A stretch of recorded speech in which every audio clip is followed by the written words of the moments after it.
오늘의 사연 시작합니다. 안녕하세요. 70대 남성 청취자이며 오늘 있었던 일을 소개해 볼까 하고 이렇게 사연을 보내게 되었습니다. 제가 살고 있는 동네에는 작은 산이 있습니다. 동네 사람들은 가까운 그 산을 오르며 건강도 다지고 맑은 공기도 쐬고 그러지요. 제가 산에서 내려올 때 항상 가는 식당이 있는데 저와 비슷한 연배의 70대 젊은 할머니가 하고 있는 작고 아담한 곳입니다. 저는 이 동네에 이사 온 지 얼마 안 되어서 어느 날 그 가게를 보았고 외관으로 보아하니 꽤 오래된 집 같기에 맛집이겠거니 하며 파전에 막걸리나 한잔하려고 들어갔습니다. 가게는 좁고 허름하고 벽에는 누렇게 세월의 흔적이 더덕더덕 붙어 있었습니다. 저는 술과 안주를 주문하고는 벽을 가만히 둘러보니 주인 할머니가 어떤 분인지가 잠깐 짐작이 되더라고요. 할머니라고 하기엔 아직 젊은 70대 중반의 여주인은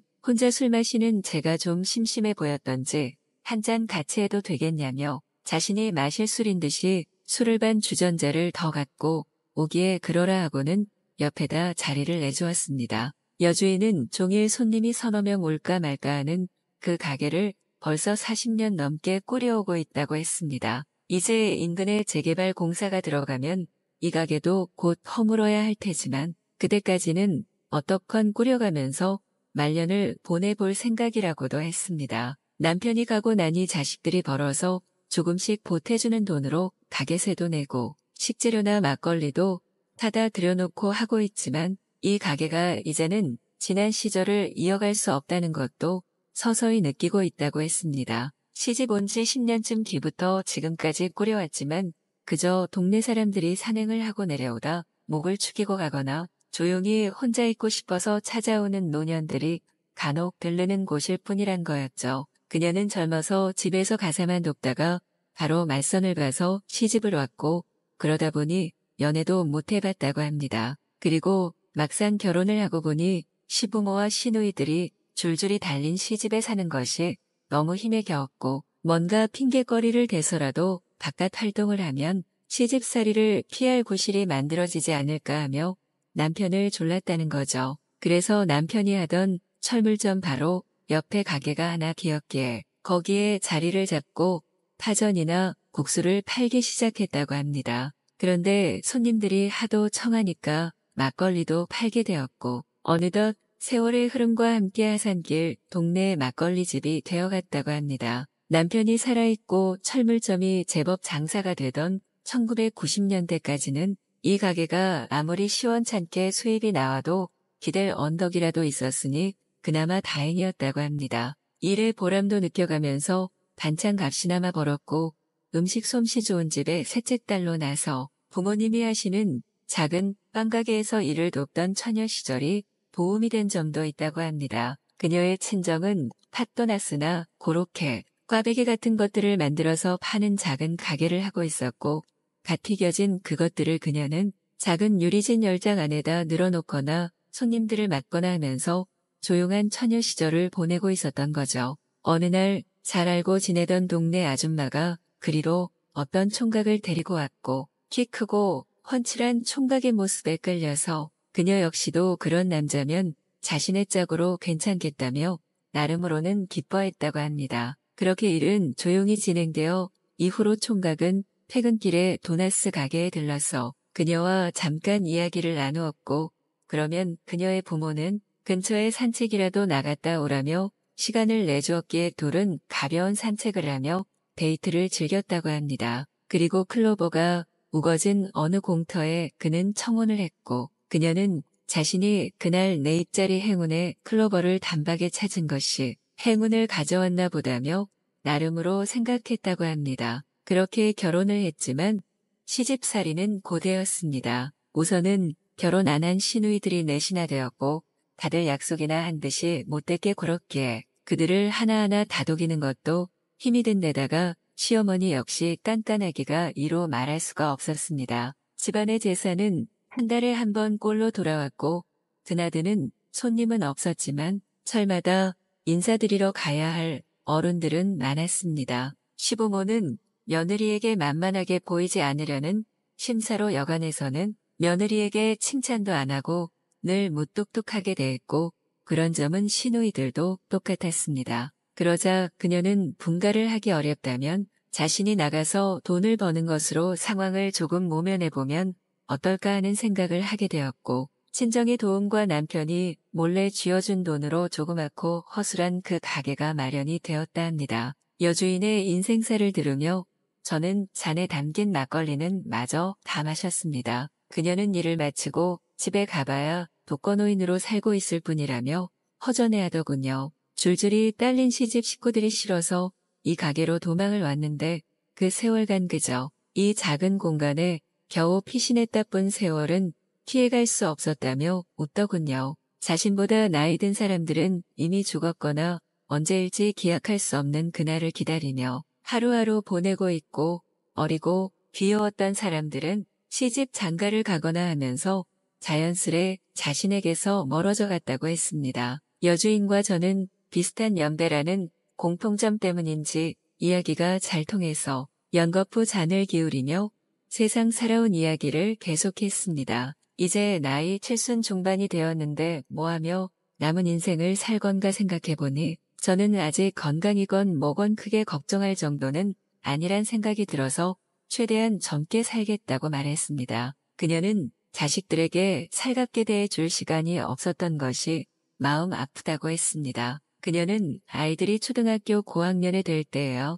겨우 분가해서 살기 시작했기에 시집살이는 끝났다 싶었지만 이미 가게 일로 너무 바빠서 아이들을 보살펴줄 겨를이 없었던 것입니다. 그래서 사춘기 시절 내내 아이들이 직접 밥과 빨래를 해결하며 학교 다니게 한 것이 마음이 아프다고도 했습니다. 가게가 잘 될 때는 종업원도 서너 명 데리고 일했는데 이제는 혼자 일해도 시간이 남아돌 정도로 손님이 뜸하지만 이 가게가 자신이 평생 함께 가야 할 친구이고 고향인 것 같다는 말도 했습니다. 저는 여주인의 이야기를 한참을 듣고는 얼큰하게 취해서 그 가게를 나섰고 집으로 오면서 눈을 들어 산해실록을 바라보았습니다. 가죽인 양 새들이 후루룩한 무리가 떼지어 하늘로 날아올랐고 세상은 참 다들 자기 가정을 찾아가며 꾸려가는 생물들의 집합체구나 하는 생각이 들어서 기분이 짠해졌습니다. 가정, 가족, 사람과 사람의 사이 우리는 늘 그런 것들 속에 살면서 그 소중함을 나중에야 알고는 하지요. 막걸리집 여주인이 시댁 식구들과 사이가 그나마 원만해진 것이 시어머니가 병으로 누워있을 때였다며 시누이들도 그제서야 가족 간의 화합이 너무 늦었다며 서로 후회를 했다고 합니다. 곁에 있을 때 서로 정답게 지내고 가까이 있는 사람과의 시간이 가장 소중하다는 것을 우리 모두는 그렇게 알아가는 것이겠지요. 저는 집으로 가면 요즘 집안에 자잘하게 일고 있는 일 때문에 마누라와 또다시 싸움판이 벌어지겠구나 생각을 하며 앞이 캄캄했지만 그래도 오늘은 서로 잘 지내보자는 말이라도 해봐야겠다 하는 생각이 문득 들었습니다.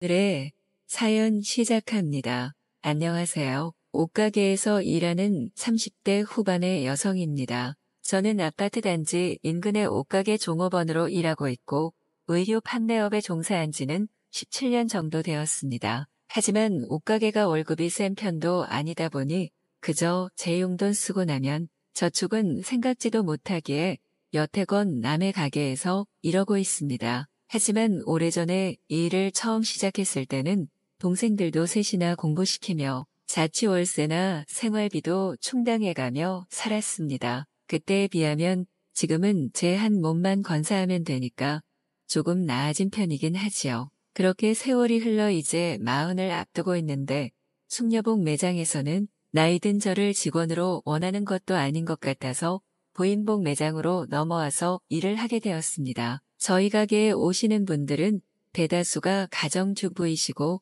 다들 단골입니다. 여기 옷은 브랜드도 아니고 그저 보세인데 약간 디자인이 독특하다 뿐 크게 재질이 좋은 것도 아니기에 돈 여유가 좀 있는 직장 여성들은 좀 더 세련된 매장에 가서 옷을 사 입더라고요. 그렇다고 우리 가게가 위치한 곳이 그리 못 사는 동네도 아니거든요. 신축인데다 제법 이름도 있는 아파트이고 여기 산다 하면 대다수는 고개를 끄덕이며 조금 사는구나 하면서 생각을 하지요. 하지만 여기 산다고 해서 다들 똑같이 경제적 평행선에 있는 것만도 아니거든요. 무리하게 대출을 얻어서 여기 아파트를 얻어서 들어왔기에 집 있는 거지나 다름없이 힘들게 대출이자를 메꾸고 매달 돌아오는 각종 공과금을 걱정하고 아이들 학원비는 어떻게 마련할까를 고민하는 사람들도 그만큼 많답니다. 그러면서 돈이란 건 어느 누구에게나 참 힘든 거구나 하는 생각이 문득 들더라고요.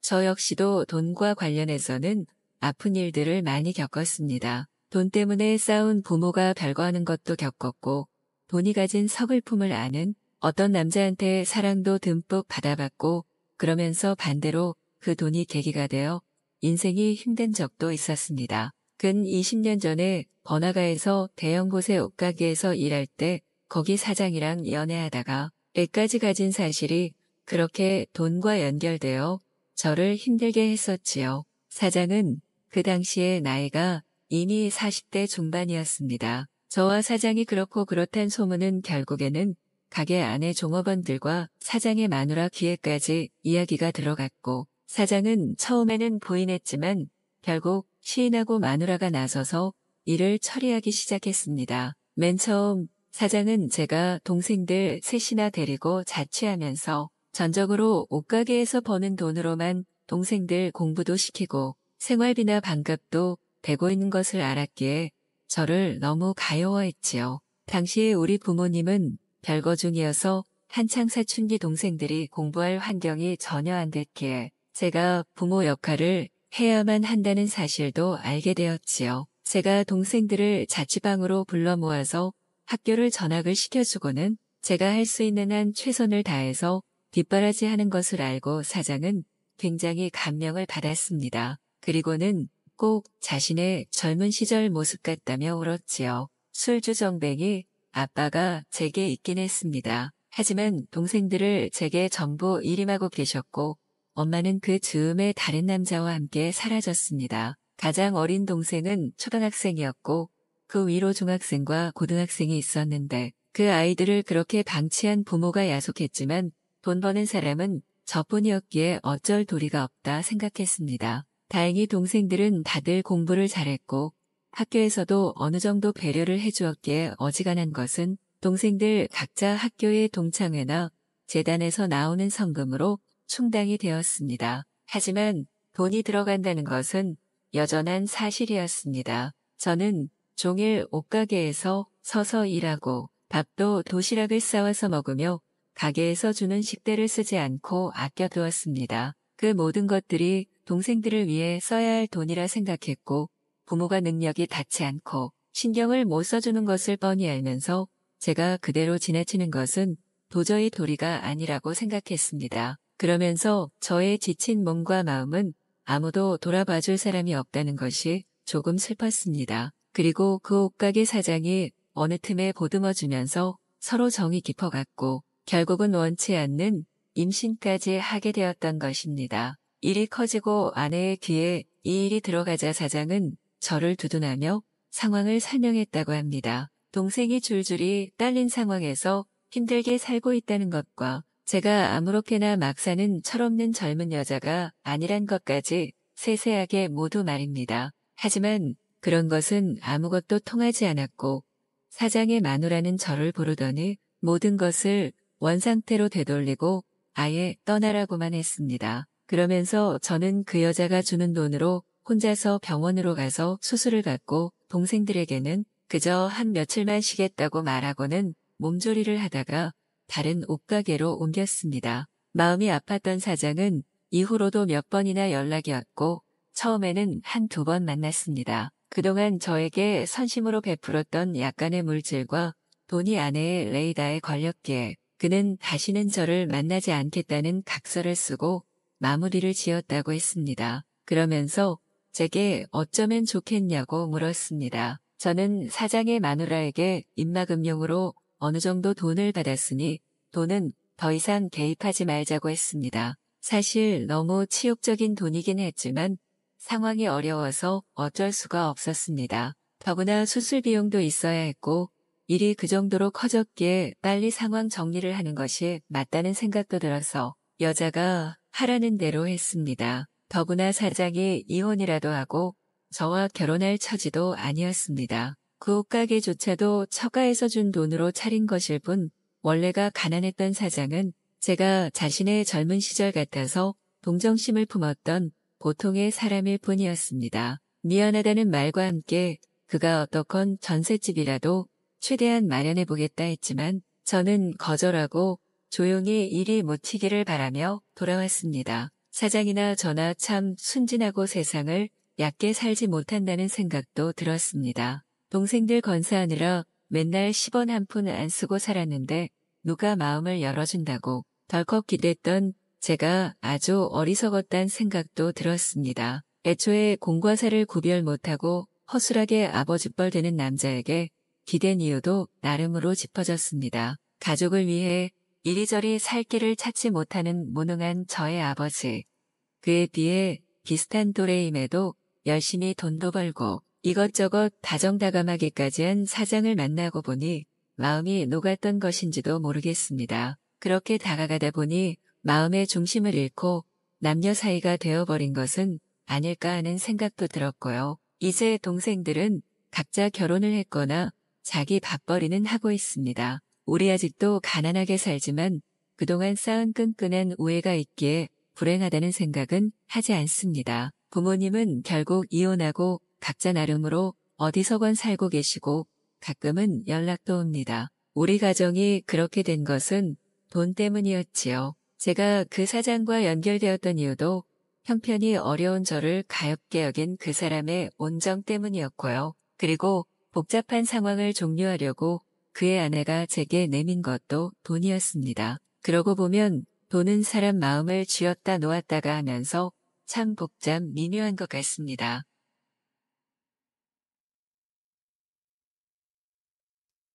오늘의 사연 시작합니다. 안녕하세요. 설레는 마음으로 대학에 입학한 지 2년째 하지만 저는 학교에서 한 번도 수업을 들은 적이 없었어요. 제가 입학하자마자 코로나 사태가 터지면서 원래 진행하던 대면 강의는 없어지고 모두 온라인 강의가 되어버렸기 때문이었죠. 제가 입학한 과는 특성상 남자가 많이 없고 여자가 많아서 입학하기 전부터 그 여학생들과 친해질 생각으로 큰 기대를 했었는데 학교를 가지 못하니 아무런 소용이 없었어요. 그래도 온라인 수업을 하며 얼굴들을 보았는데 우리 과에 예쁜 여자가 많다는 것은 알 수 있었어요. 그 중에서 특별히 2명의 여학생이 눈에 들어왔어요. 모니터 화면 너머로 얼굴을 볼 뿐이었지만 단번에 둘 다 상당한 미인이란 걸 알 수 있었죠. 두 여학생을 보는 재미로 수업에 열심히 참여하게 되었고 덕분에 성적도 나쁘지 않게 유지 중이었어요. 온라인 수업이지만 수업 시간이 항상 기다려지고 설레었죠. 오랫동안 지켜보다가 가끔 화면 너머로 두 얼굴을 보며 혼자 여러 상상을 했고 수업 도중 혼자 욕구를 해결해버리는 일도 있었어요. 그렇게 2년이 지나고 3학년이 되었을 때 다행히 코로나 시국이 어느 정도 풀려 오프라인, 대면 수업이 시작되었고 학교에 나가게 되었어요. 저는 상상해왔던 두 여학생을 직접 볼 수 있다는 생각에 신이 나서 학교로 달려갔고 강의실에 들어서자마자 그 여학생들을 찾았어요. 하지만 아무리 봐도 보이지 않았고 자리에서 혼자 실망하고 있을 때쯤 두 여학생이 동시에 강의실로 들어왔어요. 저를 알고 있을까 조금 떨려하고 있는데 두 여학생은 자리가 마땅치 않았는지 제 양옆에 앉게 되었어요. 심장이 터질 것 같았지만 기분은 너무 좋았죠. 2년 동안 화면 너머로 보며 혼자 마음에 품어왔던 2명이 제 양옆에 앉아 있다니 믿기지가 않았죠. 첫날 앉은 자리가 자연스럽게 고정이 되어 우리 3명은 매일 같은 자리에 앉게 되었어요. 그러던 어느 날 수업 도중 교수님이 조별 과제를 내주셨고 양옆의 사람과 함께 하라는 말씀을 하셨을 때 저는 정말 미치게 좋을 지경이었죠.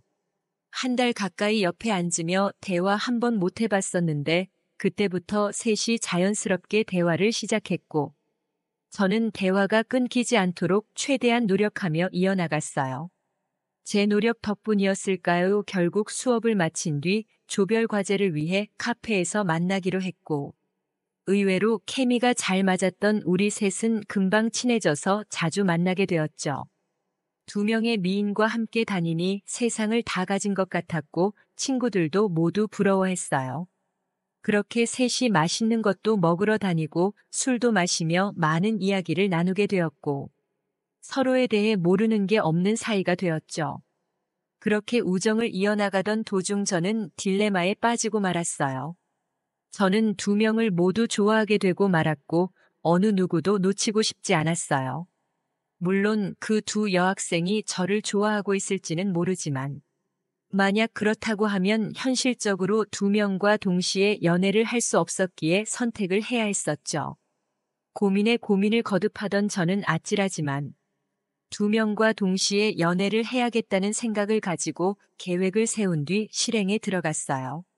한 명에게 먼저 고백을 한 뒤 절대 비밀이라고 말해 놓은 뒤 다른 한 명에게도 같은 방식으로 입단속을 시키기로 했어요.